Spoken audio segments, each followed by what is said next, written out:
This is the gathering of members of the Old School Drinking Podcast. You might ask why you're doing a new podcast considering the millions that exist. Our goal is simple: to encourage people to gather in neighborhood bars and talk. Talk not only to people who agree with you, talk to people who think you're an idiot. Understand that the only way we will survive as a society is if we can get beyond our various camps and identities. This is why we're here, to save an institution that historically brought us together. Also, we like to drink.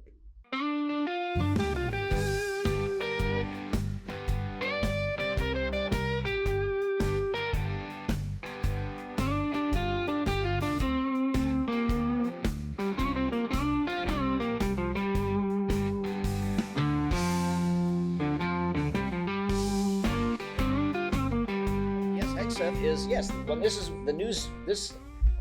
I'm convinced All right, that they hold on. dropped this. Don't lose that thread. Let's do a quick introduction and then dive back into this. Okay. Okay. I'm supposed to do a quick introduction. Mr. Stark, Yes. why don't you introduce yourself? Hi, I'm David Stark, and I'm a regular at the Oasis. And you're from Iowa. I grew up in Iowa. Yes, I did. Boy, howdy. David's been one of our friends here for the whole 6 years we've been here. And he's known for doing brunches, breakfasts, and all sorts of things out of the kindness of it, and potlucks out of the kindness of his heart. So I thought I was meeting women. I thought I did to meet women, but that's okay. I thought you These liked things can be Intertwined, yeah, true right. at Okay. the same time. This is not a mutually exclusive. That's true. thing. And you never came to one of my brunches, I you know? have never been doing. I know. brunches. Despite You know multiple why? invitations. It's like I'm the guy that refuses to watch Star Trek or Star Wars. Or come to my house. But that's It's okay. funny because I live half a block away from. I know you do, but that's okay. I mean, this is not the time to air grudges, so we're not going to air grudges right now. You know, Well, I think it is a time to air grudges. no, we're If just I mean, we're just a couple guys having the drinks, you know, and I don't hold it against him, you I know. But appreciate that. an invitation is always there I if also you know. appreciate that. But I no longer do brunches. Well, Too much work. yeah, it is. It is. Yeah, I'm it getting is. older. Anyway, back to what we're just kicking off the conversation about. What's Pete Hegseth doing? Pete Hegseth is going to Kentucky, and he's going to campaign. You'll have to excuse me after a couple of drinks because I cannot remember the appropriate names. Okay, No but worries. there was a senator that Trump is campaigning against and wants to get out of the place, and and he he's been is successful in Louisiana just a few days ago. he was it was kind of stunning, just that his word alone could do that. But Pete Hegseth is going to campaign, which is unprecedented because you never have the defense secretary engage in partisan politics. Okay, It's never happened. But this Is he news was drowned. Is he campaigning for someone, or is he going? Oh for no, he's campaigning for someone. He's campaigning on behalf of a Trump endorsed candidate, and this news was drowned out, I think, by the news that Trump was, dropping his, what was it, a $10 billion lawsuit, okay, more or less, against the IRS, which a judge was going to dismiss, but because, as I understand, he dropped it. Now, Murph would be much better to talk about this than I would, okay? But, Murph does not like to come on and talk.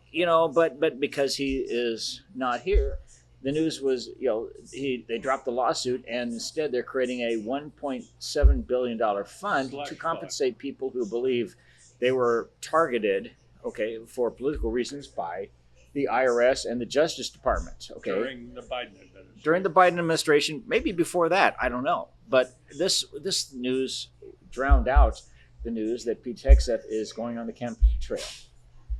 Have we ever seen a defense secretary go on a campaign trail or any cabinet member go on a campaign trail before? I'm trying to remember if McNamara did. I doubt it. I seriously doubt it. And if McNamara did it, he was no longer, defense secretary. And he would have campaigned for Bobby Kennedy probably, but, Bobby Kennedy probably would not have wanted him, because of his involvement with Vietnam, right? That is true. So, that's my hot take on it, unfiltered.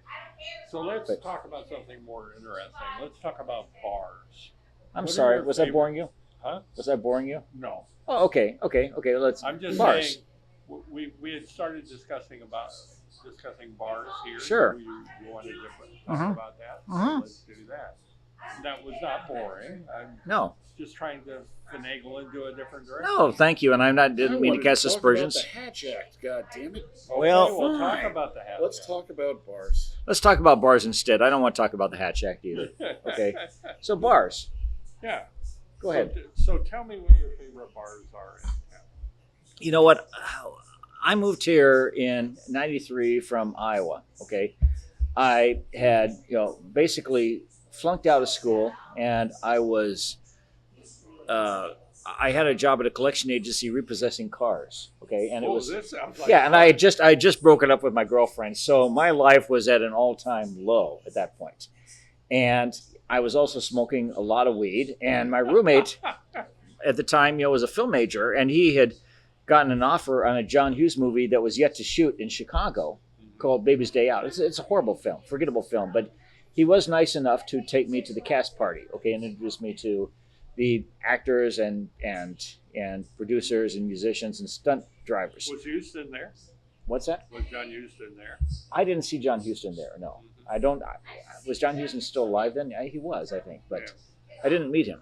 But I just remember thinking, okay, give me 24 hours to think about this, and I will, give you an answer. And 2 hours later, I said, let's go to Chicago. Let's do it. So we picked up and we moved to Old Town. And Old Town at that time was an edgier neighborhood. You still had Cabrini Green a couple blocks away. It's okay. We'll take it out first. They knock on the table. Okay. Yeah. But Old Town was, an edgier neighborhood. It was the city. It was a little more dangerous, meaning you had to keep your eyes open if you're coming home drunk from the bars. But places I loved were Old Town Ale House. Okay. Oh, yeah. That was and the second cities in that neighborhood. the second city was great. I loved the second city. Lou Mitchell's Diner. I mean, I had the distinction of actually being kicked out of the Old Town Ale House when I was, like 25 years old. How Okay? did this happen? It's not what I was doing. It's what the girl I was with was doing. Never mind. Okay. But, we were in our 20s. Yeah. Yeah. And I was working at a horrible job selling wine over the phone. It was a commission-only job, a cold call job. And none of us made any money, and we didn't make enough money to date, so we all dated each other. Everyone in the office hooked up with everyone else. But what was really fun about that, maybe not fun, but life-saving, is that turnover was so high that if things didn't work out, she would be gone in a couple of weeks, and then there'd be someone else. And, I lasted a year there, okay? And what I realized is I don't really want to do sales, and I don't like sales. And in my, worst nightmares, I dream that I'm still on the phone selling wine, trying to sell cases of wine to someone who has never tasted the wine. Oh, jeez. And I'm describing it. I'm just using, adjectives, florid, blah, blah, blah. It was the biggest phony in the world, okay? It has, slight undertones of apple and citrus and a sharp, crisp finish. And then With if a you... little bit of leather. A bit of leather. Well, leather is good if you're talking about Burgundy, but, if you're talking about Burgundy, there's the barnyard smell, which means it smells like horse manure, okay? Which isn't a bad thing among wine people. But it was, I felt like such a phony doing that. Now, we got to go to a lot of wine tastings, and we drank in the office, okay? Okay. And that's what saved it. But we had no health insurance. We had no 401k. Yeah. And, we would go to street festivals, and we would save all our money to go out over the weekend. Sometimes the checks would bounce, okay? Oh, jeez. Yeah. So I did that for a year, and I'm glad I did it. Because, I think everyone should work in sales for a period of time. Yeah, just to have the experience and know I what it's like. understand. I had the same sort of experience, but different. You worked in sales too? Yeah, I worked in sales for about a year and a half. after the factory I was working at shut down, Mhm. I went to work at a place called Michigan Glass and Electric, which was actually an electric distributor. They kept that name because one of the things that they did was during the beginning of the electrical stuff, they would sell actually the glass stuff that had to do with bulbs and things like that. And they were an electrical distributor. They distributed PLCs, variable speed drives, and then had a retail operation that sold all sorts of lighting equipment, fixtures, those sorts of things. And I went in as a tech rep with them and was thinking in terms of actually buying into the business. And the first thing that happened was we had a thing with GM. We were trying to teach them that the various presses that they have that were using power to basically pound out hoods and tops and things like that, uh, used what was called a magnetic couple system because they were all concerned about the force and bouncing and everything else that existed in the press. So it was a system that had like two cups that were rotating. You would basically magnetize it when you wanted the thing to work, and then when it went down and hit, because it was a magnetic thing, there was no stress on the motor or anything else. It just decoupled it. So it's not as sexy as selling wine, but it's still technical and important. It's more important. interesting, but we convinced them to try using a variable speed drive on it rather than using that system, because those systems, although interesting from the standpoint of decoupling the stress and things like that, was expensive because of the amount of power they use. You're using a lot of power to make that system work. So we spent a year uh, with our system in there, maintaining it, showing that it worked and everything else. And after that year, we said, okay, do you want to buy more to put elsewhere? And they said, yes. So they went out to bid, and someone underbid us by $50 a unit, and they went with them. And at that point, I thought, in order to be a salesperson, you have to deal with frustration and loss, and I was not good at either. So sales went out of my, okay, I don't want to do this at that point, because all I wanted to do was, as John says, all I wanted to do was find someone to punch at that point that worked for GM. Well, the worst two jobs I ever had in my life, okay, and it's a tie, okay, and these are very disparate examples, but I worked third shift in a plastics factory, okay, after flunking out of college. It was injected molding. Yeah, it was horrible. I mean, I was working from midnight to 8, and it wasn't any fun. But the reason I took the job was because during the summer of '92, you could not get a job at Burger King without taking a drug test. Okay, Oh yeah. and at that point, I didn't want to subject myself to something like that, and because I knew I'd fail. Okay, and it's possible. That's impossible. well, I mean, I did it, okay, but the worst job I had was as a first-year stockbroker trainee at a firm called Grunter, which is now out of business, okay. It was a boiler room operation, but we had to wear suits and ties every day. Yeah. So somehow wearing suits and ties makes you feel like you're doing something important, even though you got your license there, though, did you? Well, I mean, I did. I got my license, and I did that until I got DK'd by a client when we were selling a derivative which we probably shouldn't have sold to people, but the client, it went down. The client DK'd me, which in plain English means he pretended that he did not agree to the sale, and it never happened. Now the trades are done, but I got called in and fired. I was absolutely devastated. Walking out of the place, it's late July. Okay, I've got a date 3 days later. Okay, a first date with someone who I was hoping to take out to a good restaurant. Okay, and again, I'm in my 20s at this time in Chicago, so I'm still finding my way around. Sure. And I went back to selling wine for a while, but the bars, okay, the neighborhood bars, tied us together. There was Kincaid's near where I sold wine, Clybourne, and Armitage in that area. Okay, Yeah. there was a bar called. It was a sports bar, Moran's. It was really good, and they had a wonderful beer garden there. Okay, and you had a lot of people in their 20s, and if the Bulls were playing in the NBA Finals, you had to get there, 2 hours early to get a seat. Okay, and if you got up to use the bathroom Your during seat the was probably game, gone. okay, you're gone for half an hour because you couldn't wait through the crowd. When the Bulls were in the NBA Finals, okay, you couldn't really get a seat at a bar like Yeah. that. But the food was good, and they had an outdoor beer garden and a lot of people in their 20s. Okay, so working at the wine place, that was a good bar. Kincaid's was a good bar. They opened up a branch now in Wrigleyville. Okay, but Kincaid's was great because they had a buffet, a happy hour buffet, slices of pizza, chicken wings, just pub grub, but it was free Yeah. of charge, and it was Yeah. heavily salted, of course, so you would buy more drinks. Well, yeah. But that was one of my favorite bars in that neighborhood.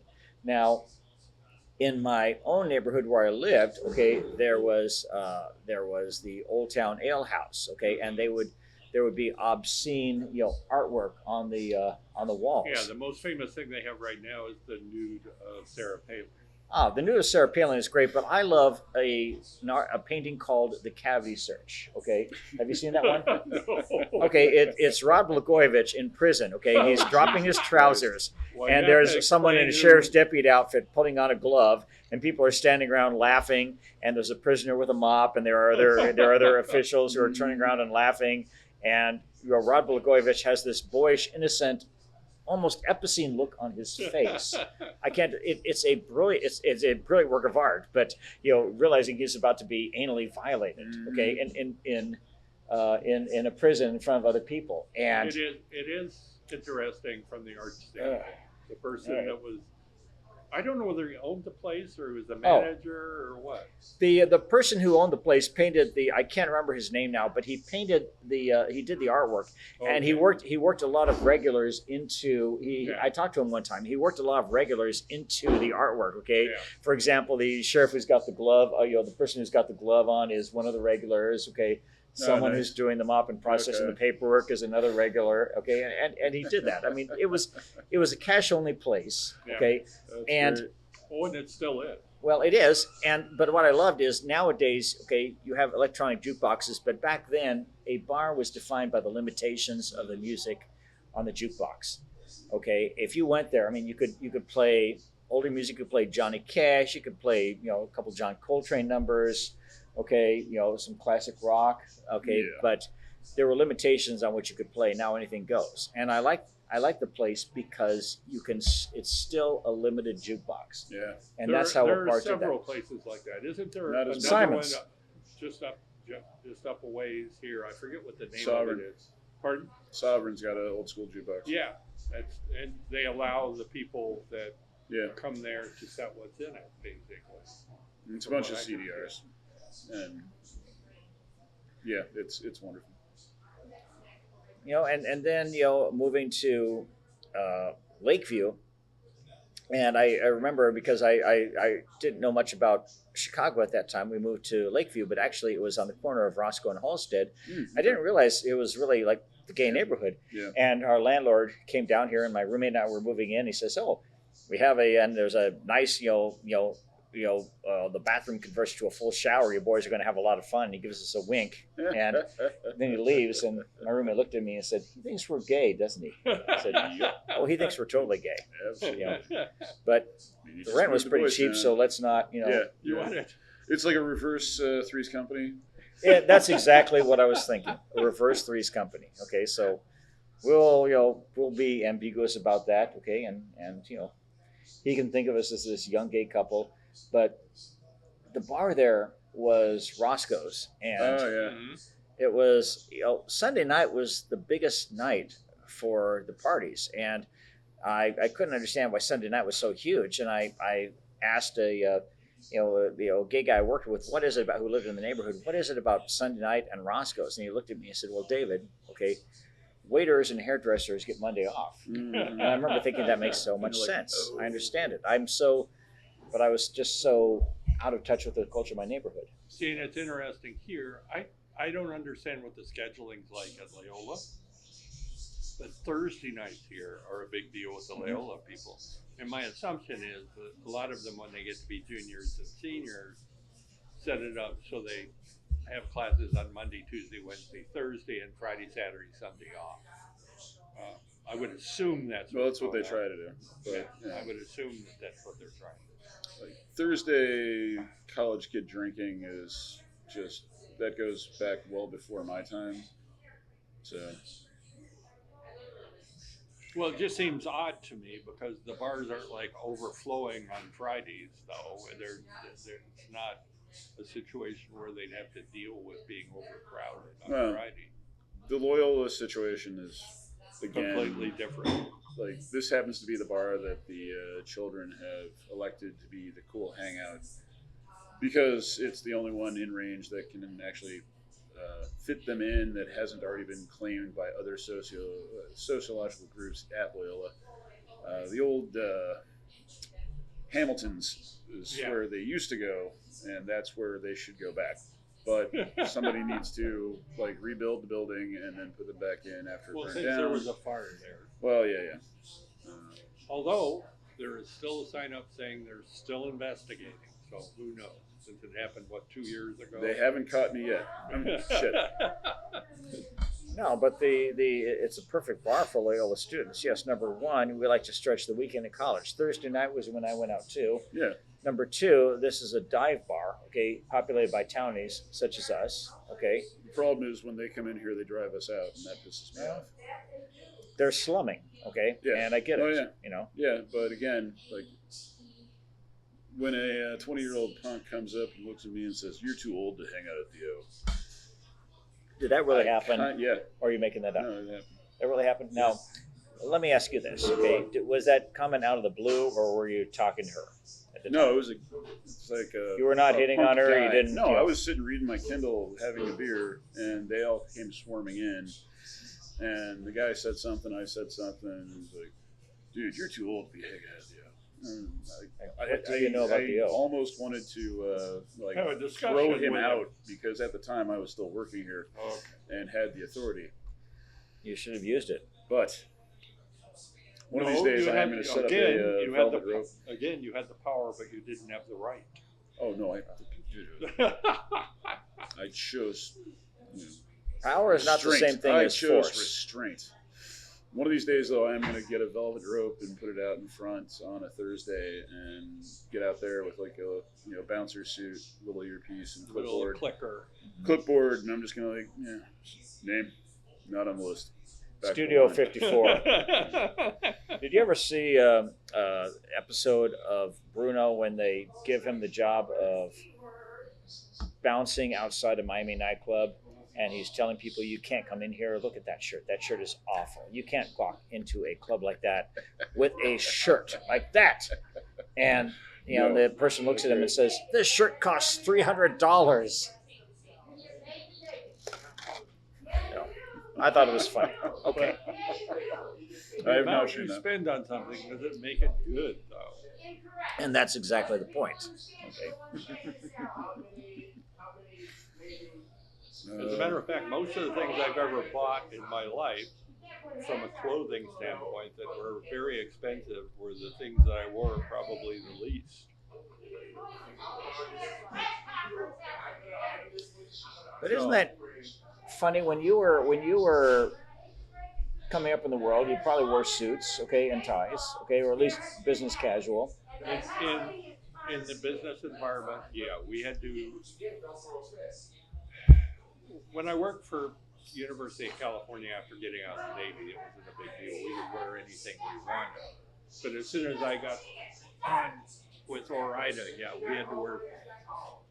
We wore ties and theoretically had jackets, but we were working in factories, so we had to tuck the ties into our shirts so we didn't strangle ourselves. Working where we were. You don't want to get pulled into the machinery, and But you still had the ties on. That's the point. Yeah, but that happened. We had. I don't want to talk about that. I don't want to talk about people getting stuck in machinery. Okay, but moving on. I mean, that's when I came here in the early '90s. Okay, you'd see people wear suits downtown. Okay, Yeah. and I went out and I got a Men's Warehouse credit card. Okay, and I bought about 5 suits. There Okay, There you go. and I was expected to, which I can't fit into now, unfortunately. But you were expected to wear suits. Okay, then it started going down. Okay, there was a casual Friday. Okay, and Yeah. you're dressing in business casual. Okay, now nobody wears a suit. I go into work and I'm surrounded by children now. Okay, Yep. And they're I'm all older, just, and they're wearing collarless shirts, which we can't. It's against the dress code, but I don't care. That's great. I don't like dress codes, but they're coming in there with tennis shoes and t-shirts and jeans and oh, yeah. Vans, and I'm just thinking like, wow. In my day, okay, we dressed up in suits, and a suit was also a marker. It said, okay, I have an important job, even if I don't. Yeah. Okay, if I go out to a bar and I want to meet people, I'm wearing a suit. Okay, And you're looking good, and It- it yeah. says something. Okay, I Yeah. have the short hair. I take myself seriously. Mhm. That's all gone. No one wears suits now. We Yep. wear baseball caps in restaurants. Okay, Yep. Well, don't take for the generation before us. Everyone believed that you should not wear a cap inside, Yep. so they would be yelling at people to take your damn hat off. take your No, hat off the- in the elevator. The classic scene in The Sopranos where somebody's wearing Yes. a baseball cap and he goes up and says, "Take the cap off." Right. In that kind of place. Is the reaction you would get back then if you tried to wear a hat inside. Uh, there are other stories about that too. One of the ones that irritates me the most about caps is that prior to Ronald Reagan, the rule was you don't salute if you're not covered. Yeah. Meaning if you're not wearing a hat in the military, you do not salute. Okay? Reagan came in and he decided when he walked down the ramp of the helicopter that when the Marines saluted, he wanted to salute them back. So they basically changed the law in 1985 saying that was okay, basically. Yeah. And it's been one of the irritations I have forever because I don't think that's a good thing to do. I don't think the president should be saluting if he doesn't have a hat on. And more than that, I think if he really wants to deal with people, he should stop and shake the hand of the guy. He may be the commander in chief, but unless he's actually a veteran, you shouldn't be saluting in the first place. Well, and see, this is another whole thing too. Him doing that has created a situation that if a follow-up president doesn't do that, he is not an American. He's in a position. Which is also only brought up by people who don't understand the whole situation in the first place. If you don't wear the American flag pin on your lapel, you're not an American. Exactly. Okay. But who was the last president who was a military veteran? I think back to George Bush, and then before that, Jimmy Carter. Yeah. Well, George Bush the first. Jimmy Carter was a veteran in the Navy. I'm going to have to think here. Those two for sure. Outside of that, who else? I think Gore was actually. Al Gore was, but he was not president. Yeah. Well, not in this timeline. He actually should have been, but that's another whole matter. True. Different timeline. Mm-hmm. Let me see here. Definitely Reagan wasn't. No. Both Bushes were. Both Bushes were. No, George W. Bush was in the National Guard. He was still in the military. Actually, Ronald Reagan was in the Army Enlisted Reserves in 1937, but he did not. He was doing USO shows or what? He did not do anything, but he was technically enlisted. Which is more than you can say for John Wayne. So and which is more than you can say for anybody named Trump. Let's go backwards here. Chicken hawks. Yeah. Obama wasn't a veteran. No. What about Biden? I'm not sure with Biden. You know what? No. God, that is. I don't think he was. I'm pretty sure he wasn't. Obama definitely wasn't. Bubba wasn't. Yeah, Clinton wasn't. But he did get into the National Guard. Okay, and so did Dan Quayle, and that was a whole nother thing. Well, I mean, the only way during that period of time, this was during Vietnam, the only way you could get into the National Guard was to have connections. because everyone was trying to avoid getting drafted. So he had definite connection.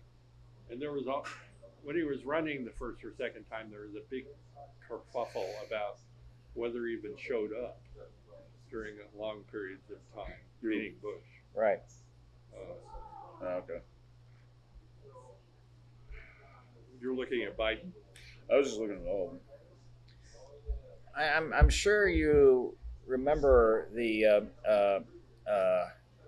movie Barton Fink. Okay, you've seen the movie Barton Fink. Okay, and the horrible producer. I think he was modeled after Jack Warner. Okay, Lipnick. Okay, Dick Lipnick. Okay, and after Pearl Harbor, he's in his office wearing a uniform. That's Colonel Lipnick. He says, "Well, not officially. The appointment hasn't come through. I had wardrobe dig up the suit for me." And of course, he has his lackeys calling him Colonel Lipnick. Okay, and the question of stolen valor at that point. But the last time really that where political people and people that were in industry got into the military as people that theoretically knew what they were doing was during the Civil War, and that turned out very badly. You had a bunch of people that didn't know what they were doing, that were appointed as colonels and generals that were political lackeys. Oh, it sounds like what's going on. And then who wound up in the presidency later? Okay, Ulysses Grant. Okay, who got scammed in the. That was he actually had gone to West Point and fought in the Mexican War, so he was actually a military guy. But the worst example of that was what Sedgwick or whoever he was in the Battle of Gettysburg. That was the New York politician that was known for shooting someone that theoretically was screwing his wife or something along those lines. Was given command of a division and almost single-handedly lost the Gettysburg conflict because of the stupidity of what he was doing. He decided he was in a perfectly defensible position. He decided, well, let's move forward a little bit into that crap down there that is down into the valley there, and basically got a lot of his people killed whether he didn't need to. Okay, can I share a shred of an anecdote that's barely remembered right now, and maybe you guys can fill in some of the missing pieces? Okay, but there was a battle, and the commander of the Union Forces at the time, who was not a general, okay, but he under a white flag of truce, he was surrounded by the Confederate forces, and he said, my apologies here, but I was not a military man in the outside world. I don't know what I'm expected to do. Okay, can you help me out and tell me what I'm expected to do? Am I expected to fight it out, or am I expected to surrender? And the Confederate officers took him around a tour of the forces, and they said, "This is the situation. Okay, we'll wipe you out. Now, if you think that by sacrificing yourself and your men, you're serving a greater purpose in the war and diverting forces, then you have an obligation to do that and die. But if you don't, okay, and that's not a given, then the next step would be to surrender, okay." And he went back, and they escorted him back to his own lines, and he surrendered. And they said afterwards, "Oh, he was a nice man. I wouldn't have misled him for the world." Okay, I mean, he was. Gentlemen, we had a good conversation about that, and it just seemed that in the middle of all this carnage, there are these rules. There were rules, and there were also part of the problem was the various people that were generals and colonels in both armies knew one another quite well. They had basically gone to school together. Oh, I mean,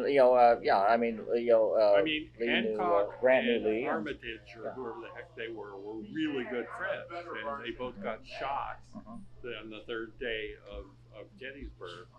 And one of the last things the Confederates said was, "Can you find Hancock?" And someone told him something along the lines, Hancock was shot earlier. He said, "Oh no, they're killing all of us," or something along those lines. And basically was just heartbroken before he died because his friend had gotten shot. So it was a very bizarre situation. You had the Southerners that thought that they were beholden to their state rather than the country, and Northerners who looked at it a little bit differently, that were friends and had spent years together. It's possibly one of the saddest stories that you can put together. It'd be like us being on separate sides and meeting for a drink and saying, okay, tomorrow we're going to be shooting at one another. Uh, it's I don't understand how this even worked. From my perspective would be, why would you do this? This is crazy. Well, then you have the Christmas truce during the First World War, Yeah. okay, 1914. Okay, those things do happen, and maybe it's human nature to want to reach out at moments like that, especially during holidays. Well, yeah, the things where during Christmas the Germans and whoever was on the other side would meet in the middle and sing carols and hand one another things to eat and drink, that sort of thing. But see, this goes back to there's all sorts of poetry, music, and everything else about why you're killing people you don't even know or the people you know and are friends with. Why you do those sorts of things? Why you kill some people you don't have anything against? If we had more neighborhood bars, that wouldn't happen, I think. If you had more what? Well, we Neighborhood need more bars. neighborhood bars, and we need people to actually go sit in the neighborhood bars and not just sit in the same bar all the time. You have to like rotate around and cross pollinate. Sure. I'm thinking of that the story in Stalingrad, and Stalingrad fascinates the fuck out of me because it's the place. It was the turning point of the Second World War. Okay, we were taught kind of an American-centric version of World War II. Okay, but Stalingrad was the battle to end all battles, the bloodiest thing, and there was the Soviet army had a violinist to play for the morale of the troops behind the lines, and he started playing Bach, and the Soviet Union had banned Bach at the time as a German composer, but he started playing Bach, and suddenly over the someone on the loudspeaker from the German side said in Russian, "Play more Bach, we won't shoot," and he got up and started playing more Bach, and it was just, and he said it was like the most electrifying concert he had ever done. But I think that you could go through almost everything. The only war I don't think that had a lot of that was the Pacific War because of the vast cultural differences between people. I mean, our society is basically a European-derived society, and Japan had a completely different view of things and everything else than we did. So there was less of that communion feeling that was with the Japanese than there was with European.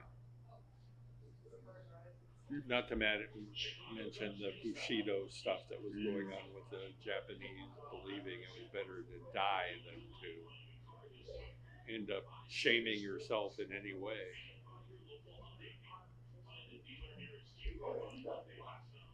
Pretty lucky. There's never been a war that we've been involved with, John, where we were of an age to be drafted. Yeah. I mean, we could have volunteered to go to Iraq, and I had friends who went to did tours in Iraq and Afghanistan, and I certainly honor their work and their sacrifice. But we've had it pretty easy in comparison. We've never faced a long siege in Chicago. My prime volunteering days happened at a unprecedented period of peace. And how did that work out? For me, fine. Also, I almost went into the Air Force, but decided that no, I'm not a good soldier. Luckily, I figured that out before it was too late. And by the time Afghanistan happened, I was old enough to look around and go, "This is not right. This is stupid. Why? No, this is bullshit." So, we've not had the experience being only here for 6 years and not living in some of the other areas. I mean, we know the area around here pretty well, but Uptown, Lakeview, even Edgewater, we haven't spent a lot of time in. Yeah. Because it's interesting. Before we came to Chicago, we had this idea that oh, we're going to get rid of our car, which we did, and I know you don't have a car either, and we could talk a little bit about that. We thought we're going to buy a pass, the old geezer pass that's only $50 a month for two of us, and that we'll be able to go all over the place and be able to take care of the things we need to do. And what we found is everything we need is within walking distance. So we probably spend maybe $20 a month total on going on the train. Yeah. There are times that we'll use Uber, but not that much because Uber tends to be really expensive when we want to do things. If you do it during rush hour, you get killed. But our view of the city is completely different now than it was when we were in California and trying to figure out how this is going to work and everything else. The city is literally a bunch of neighborhoods, and all of them are different. Yeah. They're all different, but they all have similarities. There is a tradition of the Chicago bar. My great-grandfather worked as a waiter in the Berghoff, and then he opened his own bar in Lincoln Square, which was a German bar when that was still a German neighborhood when he came there. And I've actually looked the place up. I mean, just kind of fascinating. Is the building still there? Is the building still there? The building is there. The bar is not. Okay. And I can't remember the name of the bar, and I can look it up That's later. all right. There was, talk about how things fall off. Their reputations change sometimes. Okay. Last night, a friend and I went to a place in Edgewater, which is, in my humble opinion, the best beer garden on the north side of Chicago, and they're famous for their hamburgers. You might know what I'm talking about. Okay? I think I do. Yeah, and we. Well, tell me what it is. Okay, it's Moody's Pub. Okay, Moody's Pub. So we sit at Moody's Pub. Okay, and I had not been there in forever. I ordered a fish sandwich just because I've been eating a lot of red meat lately, and I'm thinking, okay, any place can do a fried fish sandwich. And she ordered the cheeseburger. Well, the cheeseburger came out, and there was the meat on one side, and then there was the lettuce and the tomato and a slice of unmelted cheese on the other side of the bun. Honest to God, have you ever seen this in your life when you ordered a cheeseburger? Sure. If I'm doing a barbecue, maybe I do that because people don't want melted cheese, but I've never seen, and it's wrong on so many levels. There was the unmelted cheese slice on the other side. You haven't paid attention to how McDonald's does cheeseburger. Well, maybe I haven't, and that's not a bad thing. But I mean, it was unmelted cheese on the side. You just put this unmelted slice over the cheese, and that's a cheeseburger? No. And the waitress came by, and it's not. You don't take it out on the waitress, okay, or on the tip for how the food is prepared, okay? You're tipping based on service, but she asked how things were, and I said, I've never seen a cheeseburger where the cheese was a slice of unmelted cheese. Yeah. And she said, well, it's because we have a grill. We put it on a grill, not a frying thing. And I'm thinking, wait a minute, okay, I have a melting dome in my kitchen. No. I have a melting dome. That's also bullshit because I've had so many burgers there and the cheese is always melted. I think someone forgot and made a mistake. And they said, okay, well, we can't. They were busy, they were rushing. If I melt the cheese, we're going to do it. Okay, we're going to pretend they don't notice. Yeah. And my fish sandwich came out. I'm honest to God, this was a little fish finger that was dwarfed by the bun. There should have been 2 and maybe even 3 little fish fillets there. Okay. But my memory of the place, I loved it. When I lived in Edgewater, we used to go there a lot. In the wintertime, it was great because they had good chili, as I remember. It's always really nice and cozy in there in the wintertime. It's cozy. You have a fireplace in the wintertime. And outdoors, the best. You have a fountain, and it is the best beer garden I've been in. Great. And it was sad to go there and be served a meal that was really subpar. So we just shrugged and said, well, you take chances, and sometimes you eat foods out of nostalgia, and places decline over time. And Moody's Pub declined. Or it could be something that wasn't consistent too. On the odd night we go there, and we both are served a really bad, meal and a bad experience for 2 people. The cheeseburgers were good, I'll say that. But and it's typical of a lot of places that coast on their reputation. Some bars have been around forever. The Berghoff Berghoff, for example, which I love the Berghoff, but I've had a lot of substandard meals there too. Okay, Like recently, since they reopened, or in the good old days? since they reopened. Okay. Since they reopened in I have not 2007. been particularly impressed since they reopened. Personally, Well, but they closed down so they could fire all the union Yeah. waiters, which is it not sucked. good practices, and I'm not proud of that. But I mean, Also, they the quality's put been uneven. stools in the bar, and I stole. Well, I mean, in the Not old place, happy you'd about never have jerk chicken tacos, okay? Or Yeah, you get schnitzel, goddamn. well, I mean, you got schnitzel, but you also had goose, and they had duck, and they had all sorts of things. They had a wide-ranging menu. Yeah. So, I mean, there are some places that I've loved that have coasted on their reputation. I go back there out of nostalgia, Yeah. maybe a memory, and I just find it's kind of like getting together with an old friend who's gone to sea, okay? Or That's not bad. oh, thank you, Ben. You want another one? Yes, please.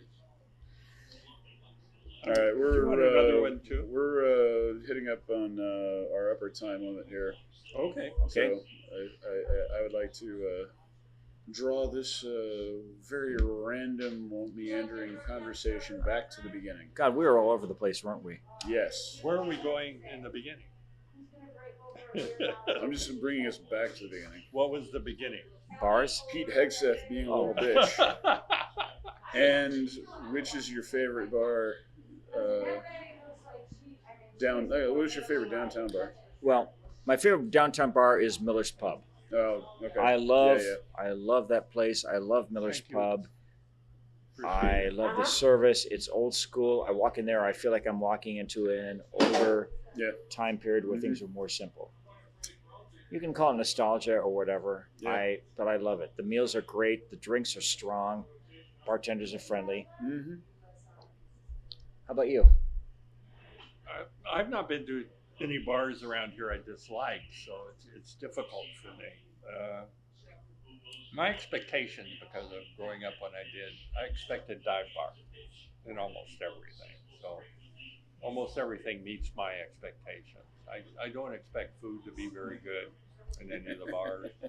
I mean, that we used to go to a place in Greenville, Michigan called the let me I know Reno Bar is still there, but it was a Danish place because the city itself had Danish Days as their yearly festival. The Danish Okay. festival is there, and this place burnt down and was never replaced. There's still a lot there. Thank you. And it had awful food. The only time Too you would- Greenlandish? Oh, I told this story to John already, and probably the people have heard it. They had hamburgers, hot dogs, and something called the split wet burrito. Oh yeah. What? And, yeah, Split 'cause wet at this burrito. time, This sounds obscene. Are you It It serious? does, doesn't it? Yeah. It I, was, She gave me a split wet burrito. It only cost me $50. it was Thank you for diving into that because I It didn't want to say was that, a but yes. time when Chi-Chi's was the only restaurant that did Mexican food. Okay, so it was more or less a tortilla with a bunch of hamburger and a red sauce over it. Mhm. And Little Denmark was what it was called. Okay. Little Denmark. And so, it was a place where you started drinking a little bit, and then after you'd drunk enough, you would order food then. Yeah. You would not Oh, order yeah. food until you were pretty blitzed because you knew You knew what you were getting. what you were getting. And it wasn't terrible. I would But- say it was a step 3 shots below and 4 Denny's. beers, you're good to go. I want a split wet burrito. And while we're at it, okay, I want it smothered and covered. Oh, you're gonna throw some Waffle House. Waffle in House. there. Well, Actually, that would be funny. We need to call Kevin Smith and see if he'll make a movie about a dive bar that does a split wet burrito. Covered. you ever have the food at Hooters? I don't think I've ever been in a Hooters. How's Okay. that? All right, fair enough. Okay. I haven't I'm been not- in a Hooters in like 25 years. Okay, two I times. don't think I've ever been in a Hooters. A bachelor party where I was the best man, and I promised the bride that there would not be Not be a strippers. stripper. Yeah. So we went to Hooters, and the second time was at the Mall of America, and there was a Hooters, and I went there. The food was pretty bad. Okay, it's There was pretty a Hooters bad. in Well, the you Mall don't of go there for America? the food. Come on. No. There was Hooters in the Mall of America? Yes, there was. Oh yeah. Okay. Yeah. And technically, No, there's a I could- Hooters There were in probably 2 or 3 Hooters in the Mall of America. If I wanted to walk around long enough, I'd find No, them. I thought if you really want to do this, strip clubs have food, Some of them have great buffets. and why would you go to Hooters to see There's someone one in that's, Florida that that's had a fabulous basically breakfast buffet. wearing a push-up bra to make themselves look more busty than they really are? So Because it's all about the fantasy. it's all what? About the fantasy. Oh, okay. Because she's a waitress and you're going to take her away from all that. Well, that may be a fantasy for her.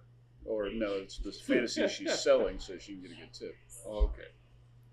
Yes, Online I've Vine- just signed up for a job where I'm going to be sexually harassed every day. Oh yeah. Yeah. But for money. Sure. Well, Yeah, for but money see, and that's loss of dignity any waitress in a bar or a place like that is going to get unwanted attention. Yeah, but that place specifically, It's more under control. it's just like it's all out there. Just like, hey, look, like come look at my tits and like pay me to look at my tits Right. without seeing all of my tits. So I'm going to share my anecdote. Technically, this covers as a bar story. Many years ago, I was down in Texas working. I was covering a shift for a guy in a data center before AI. I show up. He walks me around, shows me everything. He's like, "Hey, it's lunchtime. Let's go get some lunch." Oh, we'll go to Twin Peaks. I have no idea what Twin Peaks is at this point in time. My first thought is, no fucking way. David Lynch actually licensed somebody to open up a Twin Peaks themed restaurant? Is I there don't a think midget that's talking backwards? I don't think that's It's what like you're the main. talking about. I was so excited. I was like, what could this possibly be? Oh my. And I get there and it's like, oh, it's just a Hooters. I have never been so disappointed to see cleavage in my entire life. I can relate. Now there was one more story I'm going to get in And here. I love cleavage. Okay, the Board of Trade. Okay, Yeah. the Board of Trade culture has disappeared. But there was a bar there, Ceres. Okay, and the bartender would make the strongest drinks in the world. The grain pits closed at 120, so Yeah. everyone would start drinking Yep. that. Okay, well, I started working at this brokerage firm downtown, and I and it's my second week there. The boss is out of town. The corporate manager, calls me over and said, "Stark, come over here." Like, oh shit, what did I do now? What did I do now? And he's following me. He's leading me out of the building. I'm thinking, oh God, I really fucked up. He's leading me out of the building. He's going to fire me outside the building. He says, come here. And I'm following him. And we walk a block to the Board of Trade. We walk in the Board of Trade and we sit down at the bar. It's 10 o'clock in the morning. He orders 2 martinis. It's 10 o'clock in the morning. And they're very strong martinis. And he said, I just like to get to know the people I'm going to be working with. And it's 10 o'clock in the morning, and I think if memory serves, we had 3 of them, and I went back to the office sloshed the rest of the afternoon, and I'm sure I did not make a mistake the rest of the day, and I was just fine. So But it there you created go. the environment you wanted too, since every day everyone at 1:30 went charging to the bar. It was part of the culture, Yeah, yes. back in the good old days. And that was Ceres in the Board of Trade. So my favorite old school Why bar. don't you explain what the Board of Trade was? We know what that is, but other people. The Board of Trade was where grains were traded and bonds were traded and the Dow was traded, and they traded in pits. And people would buy and sell in pits. They would stand around buying and selling and yelling and gesturing, and it's a culture that doesn't exist. And the runners would wear the yellow jackets, other people would wear red jackets, Blue, depending on your green, hierarchy in the whatever. organization. But the whole area was flooded. There were bars in the area. Controlled chaos. There was fast food. There was a Korean couple who had a restaurant which was called Peppers, where they served fries drenched in MSG. They were delicious, by the way. Okay, and burgers with cheese and sport peppers on top. It was amazing. We'd bring back for the whole office. Okay, and It was a fun culture, and because we're right around the corner, of course, from the correctional center, Yep. and there was a chicken place there Yep. called everyone called Prison Chicken. Okay, so you would order from Prison Chicken for the whole office. Okay, fried chicken planks. Okay, and it was junk food. It was people gorging themselves, and it was a bar, with the strongest drinks you've ever had, and people drinking, and a cigar shop where people could come in, and even if you could no longer smoke anywhere else, you could smoke in there. They would allow that. Okay, They would let you smoke cigars. they would let you smoke cigarettes too. They would turn a blind eye to that. Okay, downstairs there was an Italian barber. I think his name was it Franco? Okay, very very funny. I mean, it was its own culture. And on Friday, the fish sandwiches, which were lake perch, which were just amazing and big, and they were stacked like that. And if you were nice to whom was making the sandwiches, she would give you the biggest sandwich you've ever had in your life. And yes, okay, we drank a lot, we ate a lot, and there was a culture there at the Border Trade. That's what the Border Trade was. Yeah. And I miss that. So that's my Border Trade series story. All right. We are running up against our I went over, clock sorry. here again. No, you're fine. But this is already going to have to be chopped up into like 3 different segments. So. That's okay. That's okay. Which you're going to have to do. Okay. All right, with that, bars used to be more fun. We need to make them fun again. Which is the whole point of this. High-speed trading needs to be outlawed. It needs to go back to low-speed trading. I wonder how you're People going to yelling chop at this each up. other. Okay, are we going to create an AI voice of me that says, I blow goats, I blow goats, I blow goats? No, Won't? but we can if you want. Well, I just said it now, so you could play that back in a loop. And okay, for the record, I don't, but yeah. Thank you very much for being there. Oh, Thanks for joining us on this. Thanks meandering for having me conversation. on. I guess that is it. Come on back and bother us next time. Well, okay, that was fun. So we're just 3 guys talking in a bar. Yeah. That's what this is supposed to be. Yeah. Okay. Thank you for everyone for watching. Cheers. Please subscribe. Thank you, guys. And that's about it. We'll be back.